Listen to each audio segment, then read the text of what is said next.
Good morning. It's great to see everyone. Great to be here with two tremendous leaders within the House Democratic Caucus, our Assistant Speaker Katherine Clark and our great Vice Chair Pete Aguilar. We had a wonderful caucus meeting earlier today. We are so thankful for the presence of two new members, Pat Ryan and Mary Patola, who are going to represent their districts incredibly well, fight for Alaska, fight for the people of the Hudson Valley, and continue to work with us to get things done for the American people. There's a big difference at this moment in time between Democrats and extreme MAGA Republicans. Democrats are getting big things done. Extreme MAGA Republicans are totally out of control. We continue to deliver for the American people. We got the American Rescue Plan done, saved the economy, prevented us from falling into a recession, if not worse, put shots in arms, money in pockets, kids back in school, passed the Infrastructure Investment and Jobs Act, creating millions of good paying jobs to fix our crumbling bridges, roads, tunnels, airports, our sewage and water systems, mass transportation systems, ensure clean water in every community, and high-speed internet access. Then, of course, we passed gun safety legislation for the first time in 30 years that will save lives. Stood up for our veterans who served and sacrificed for this country with the passage of the PACT Act. And then we passed legislation, the CHIPS and Science Act, to bring domestic manufacturing jobs back home to middle America and throughout this country for the first time in decades, as opposed to jobs going in the other direction. And of course, finished it off with passage of the Inflation Reduction Act, the most dramatic effort to confront the climate crisis in the history of the world, to put our planet on a sustainable trajectory, lower energy costs, strengthen the Affordable Care Act, lower healthcare costs, and drive down the high price of life-saving prescription drugs for millions of Americans. Democrats deliver for the people. Extreme MAGA Republicans are trying to take away your freedom to make your own reproductive health care decisions, take away Social Security and Medicare. They want to end it in 5 years. And apparently many of them want to take away our democracy. They don't believe in it anymore. Democrats put people over politics, lower costs, better paying jobs, safer communities. Extreme MAGA Republicans are totally out of control. That's the contrast. Vice Chair Pete Aguilar. Thank you, Mr. Chairman. And as the chairman mentioned, we were pleased to welcome two new members, Mary Patola and Pat Ryan, to the Democratic Caucus. So they received committee assignments as well in caucus. I'll look forward to their contributions. And I joined my colleagues at the White House yesterday to celebrate the Inflation Reduction Act. As the chairman said, the largest investment in climate that we have ever made. I was privileged, as a lot of my colleagues were this last August, to welcome members of the president's cabinet to my district. And I got to share with them firsthand the impacts of the legislation, the importance of the investments in the part of Southern California where I represent, where we also have significant supply chain issues. So we talked about goods movement, we talked about the need for infrastructure, but we also talked about climate. For the first time in nearly 25 years, hurricane, tip of a hurricane got closer to Southern California than it's ever been. Those real-time investments that we are going to need and that we require are significant. And to be able to play a role with this caucus in putting that piece of legislation on the president's desk to deliver it is something that we are all proud about. Faced with oppositions among the special interests that blocked it for decades, we're a party that believes in science, and we're a party that believes in making those investments for the benefit of the next generation. Lowering costs, reducing healthcare expenses, that's what the Democratic Caucus stands for. Ensuring that seniors have capped out-of-pocket costs, that insulin is no more than $35 for individuals on Medicare, and hopefully for every American in the future. That's what that's what we stand for. That's what we fight for each and every day. Also joined my colleagues as we kick off Hispanic Heritage Month, mindful that especially when we talk about climate, communities of color are often disproportionately impacted, making sure, as the Biden administration knows, to ensure that we deliver benefits to those communities, investments in those communities is something that we are all behind and something that we continue to see as a priority.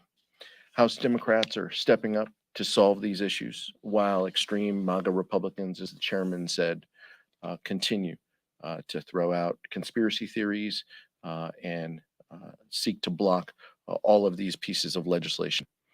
With that, I'll introduce Assistant Speaker Katherine Clark. Thank you so much, and good morning. I am thrilled to be here. I thank the chairman and vice chairman for inviting me back, and I want to echo their welcome to our new members, Congresswoman Mary Peltola and Congressman Pat Ryan. Mary is now the senior in the Alaska delegation, so we're very, very proud. And they are representative of how we are feeling. Democrats are stronger and more united in our fight for freedom. That's reproductive freedom, freedom to vote, freedom to marry who you love, and freedom to live without debt and with dignity.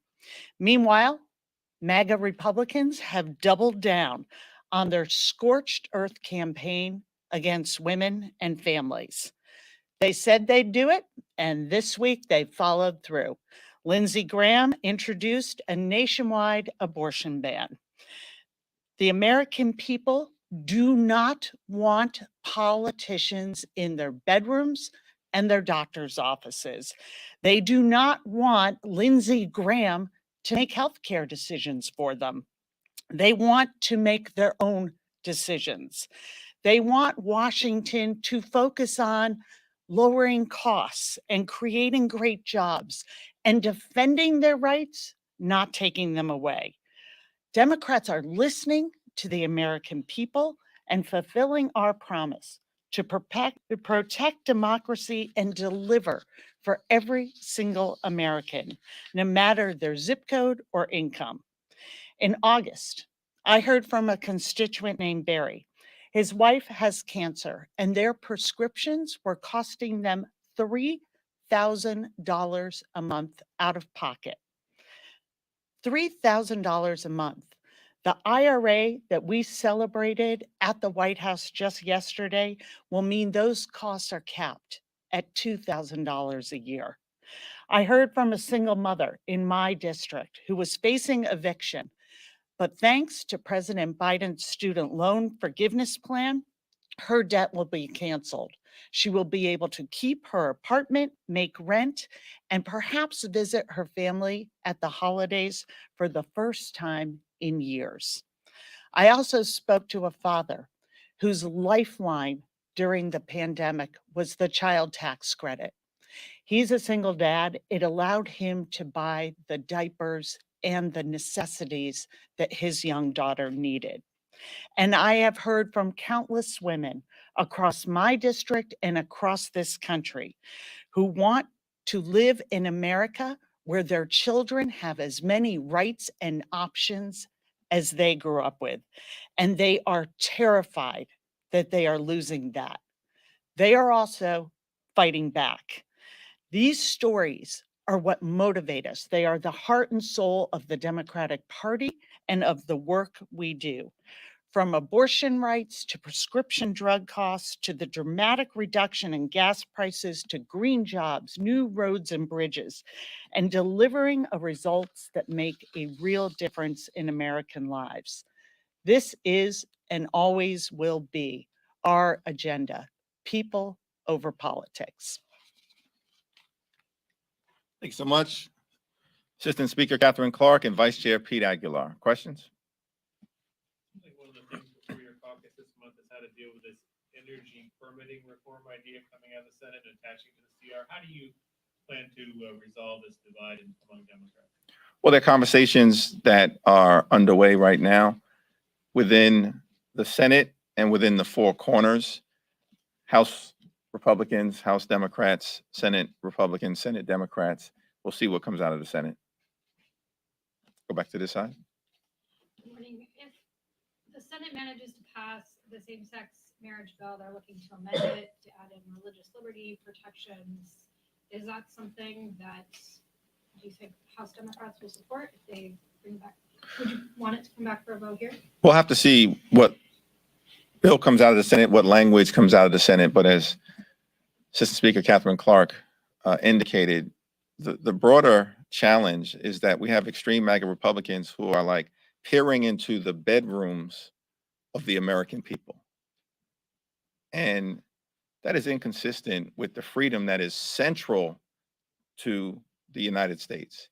We're defending freedom, families, the flag. They are trying to undermine freedom, families, and the flag. Whatever comes out of the Senate, if it's bipartisan, of course, we'll take a very close look at, but we're going to continue to advance freedom for the American people. Catherine? Second row. So you mirrored some of the president's rhetoric on the MAGA Republican extremism. Asked many of your colleagues to name who among you guys are the threat, but many of them don't want to name them. So why is that the case? And can you tell me exactly who you see as a threat to democracy if you're throwing out that accusation and mirroring that?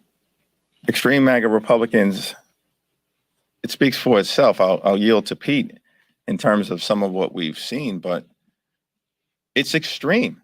If your top agenda is a nationwide ban on abortion, we're not making it up. Lindsey Graham just introduced the bill. And that bill would leave in place extreme bans that states have enacted all across the country and then undermine the freedom of women to make their own reproductive health care decisions in other states like California, New York, or the Commonwealth of Massachusetts and beyond. It would undermine it in Kansas, which just rejected the worldview of extreme MAGA Republicans, and Lindsey Graham and House Republicans could care less because that's their vision. Criminalize abortion care, impose a nationwide ban. That's extreme. It's actually extreme to want to end Social Security and Medicare. We're not making that up. Rick Scott told us when they take the majority, in their view, that's the first thing they're going to try to do. We're not making this up. They've told us this is what they are going to do. And of course, we know they are extreme on our democracy. I think the chairman's absolutely right. The answer to your question is a lot of these members support these radical extreme policies that are out of step with where the American public is on women's reproductive health, on women's access to abortion, on gun safety. These extreme Republicans not just vote against it, they speak against it, they create obstacles, in committee. These are pieces of legislation that have the support of an overwhelming percentage of Americans, let alone the individuals who supported the ideas that the insurrection has had about disrupting, about delaying the January 6th proceedings. So individuals that carry those positions, and keep in mind, the American public is focused on this, protecting democracy, standing up for women's rights to make their own health decisions. Those are things that are out of step with the American public, and our colleagues need to be held accountable for their positions. Yeah, I think they name themselves with every single vote they take in the House of Representatives. If we just look at this summer, voting against common sense gun safety that can improve lives and make for safer communities. Then they went on and voted against protecting a woman's right to choose. These are extremely personal decisions that women make and should only make in the context of their lives, their faith, their medical needs, not with what the congressman from their district thinks they should do. But look at that vote. Look at their vote on protecting birth control. Look at their vote where the majority of Republicans rejected marriage equality. Reaching in and saying, your marriage, we don't consider that valid. We're not going to vote to protect it. The message is clear to the American people, and they've gone on. We just had the president into Boston to celebrate an investment at Logan Airport, part of the infrastructure bill. And there were 13 votes on the House Republicans to support the bill. 13 to support good paying jobs, to address climate change, to create broadband access for everyone, to get lead pipes out of our water. What are we talking about when the priority is criminalizing women seeking health care and their doctors who may provide it? When we have patients being told in Texas, when you miscarry and you need abortion care to remain safe, that you have to go home and wait till you spike a fever and infection sets in because doctors are afraid of what might happen to them if they give you the treatment they need. These are extremely dangerous times, and MAGA Republicans are seeding chaos, fear, and they know it, and they are pursuing this agenda. They are telling us exactly what they're going to do, and they're following through on it. From privatizing and putting up Social Security and Medicare for reauthorization to denying fundamental freedoms about how we make healthcare decisions. And we look at a chance to vote to help people pay those bills around reducing the cost of prescription drugs, helping constituents like mine address those out-of-pocket costs. Zero support. This is what the American people are seeing and responding to.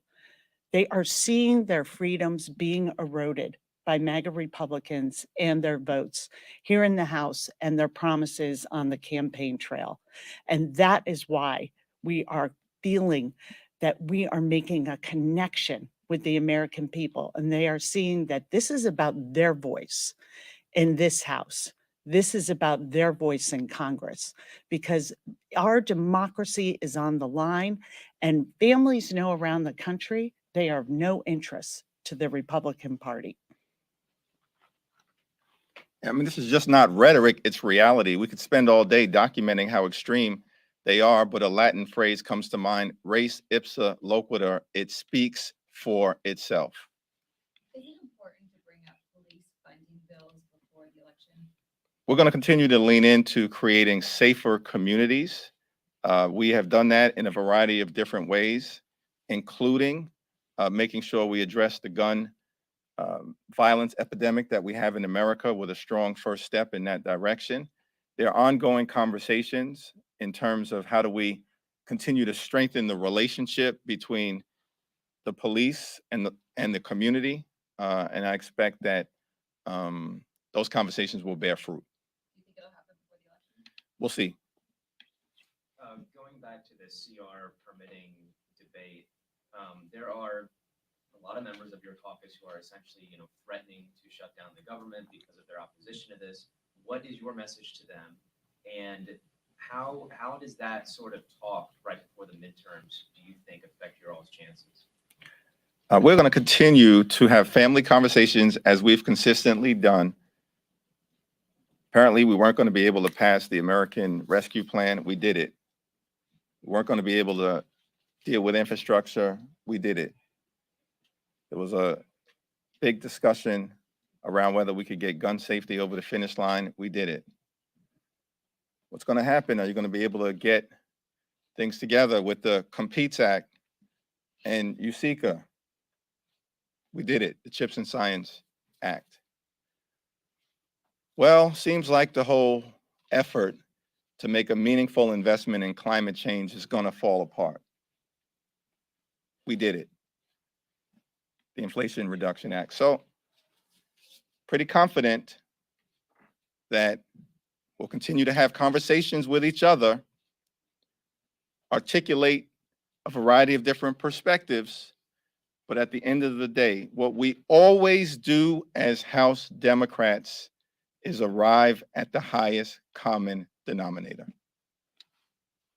There are a number of reports that House Democratic leadership is working on legislation to ban members of Congress from trading stocks. I'm wondering if you're able to confirm if that's the case, speak at all to the scope of that, if it'll include spouses, and should we expect the introduction of that legislation this month?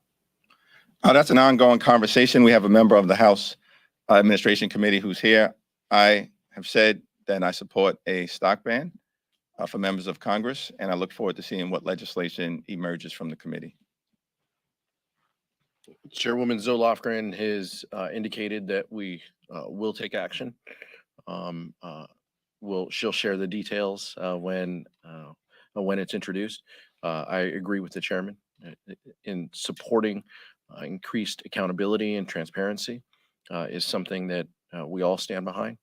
Making sure that we are held to the highest standard is exactly what the Democratic Caucus stands for.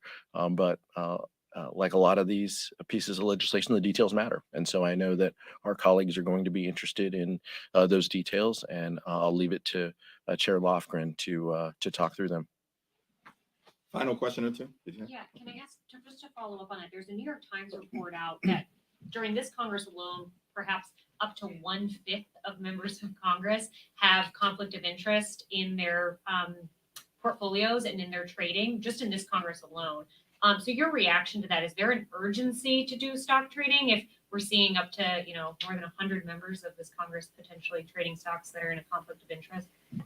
Well, as Vice Chair Aguilar indicated, we take seriously the efforts around transparency and accountability in terms of those who are entrusted with serving the public. And we are going to lead on this issue in the same way that we've led on a whole host of issues throughout the 117th Congress. And I think we all look forward to seeing the legislation that Chair Lofgren puts forward sometime soon, as she has herself indicated. Chairman Jeffries, thank you. Democrats used to use the terminology safe, legal, and rare when it came to abortions, and now Republicans have sort of seized on the idea that Democrats support abortion up until the moment of birth. Isn't it misleading to say that Senator Graham's legislation is a nationwide abortion ban when really what it is banning procedures after 15 weeks with some exceptions, like the case of the health of the mother or in cases of rape or incest? But what is the Democratic position on limits to abortion? Because even Graham's initial proposals for 20 weeks would have really put the United States on par with most European nations that have limits on abortions after a certain period. I'm going to yield to Katherine Clark on this issue. I'll simply say my position is Roe v. Wade, which the Republicans have fought hard to dismantle, making sure a woman has the freedom to make her own reproductive health care decisions, a decision that should be between a woman and her doctor. But up until the moment of birth? A decision that should be, between a woman and her doctor, and I support Roe v. Wade. Let's look at how we got here. We have had a Supreme Court that overturned not just 50 years of precedent, but to my knowledge, we have often not proceeded as we should have, making gains in rights and building an inclusive country. But we have never seen rights rolled back like this. And I think it's telling that we are seeing candidates, members of Congress, starting to scrub from their websites their comments, about anti-abortion comments, because they understand what this means. We are saying politicians come in without knowing what a woman's experience is, what her medical condition is. We know who has abortions in this country. It's moms. It's women who already have children, but for whatever their circumstances are, do not find they can have another child at this time. Women understand, the American people understand. It's why you see results in states like Kansas, that this is gross government overreach into their lives. So this conversation about how many weeks on demand is missing the point. The point is these decisions should be made between a woman, her family, her doctor, in accordance with her faith. And when we have these bans on states, we are denying access to fundamental health care. We are moving towards criminalizing, and we're already seeing women's health care decisions and the doctors that provide that care for them. So what we have is a collapse of access to healthcare, which is already strained in this country. And we're seeing MAGA Republicans and my colleagues across the aisle double down on this while trying now to downplay it because they see the reaction. People understand this is about healthcare, but this is about a fundamental freedom. And it's women of this country who are trying to be controlled and have their most intimate decision by a member of Congress or a state house member that they've never met, that knows nothing about them. And when those fundamental freedoms are eroded, the American people know what's at stake in these midterms. They know what is at stake for them. And that is why we are seeing these special elections. That is why we are seeing this demand, why we are seeing women registering in record numbers. Everything is on the line in November for women and families in this country, from their economic viability, seeing those kitchen table issues, to their fundamental freedoms. We have an expression in Brooklyn when someone's trying to play a shell game, it's "you ain't slick." What is happening right now is that extreme MAGA Republicans, as Katherine has so eloquently laid out, are trying to play a shell game with the American people. Our position is very clear. We support Roe v. Wade. We support the Women's Health Protection Act. Read the bill, Republicans, if you're unclear on our position. We all voted for it. That's our position. But their position is a nationwide ban. Their position is to criminalize abortion care. Their position is government mandated pregnancies. But they ain't slick. We are going to lay out their position and the contrast. Women's Health Protection Act. For all the reasons that Assistant Speaker Katherine Clark laid out. And they're running scared. Running scared because of Kansas, running scared because of New York, running scared because of Alaska, where Sarah Palin went down to bitter defeat.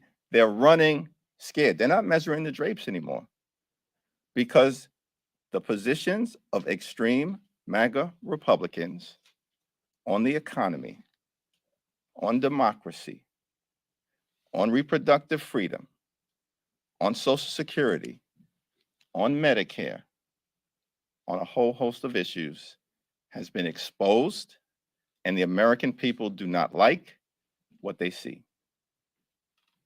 Thank you.